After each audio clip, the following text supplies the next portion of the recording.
Thank you. Ms Barley, I wanted to ask about your point in relation to value-based foreign policy.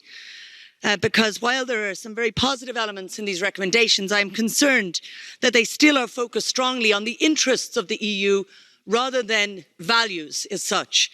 I'm concerned, for example, that while there is much about trade and how it should be used ethically, there is also still the idea of continuing with trade agreements which allow for ICS and corporations, for example, to block countries from changing their energy policy. And that is the policy. And again, this comes to this question of a common foreign policy, because those areas, such as trade, which are currently in EU competency, have led to the blocking of the sharing of intellectual property to allow global vaccination, and indeed to the imposition of investor courts in different parts of the world. Lastly, in relation to this question of values and multilateralism, there is accommodation for those who have a relationship with NATO, but there is not reference to an accommodation for those who have a relationship with neutrality and indeed a tradition of peace building and a non-aligned role. This is also needs to be part of a conversation that recognises different countries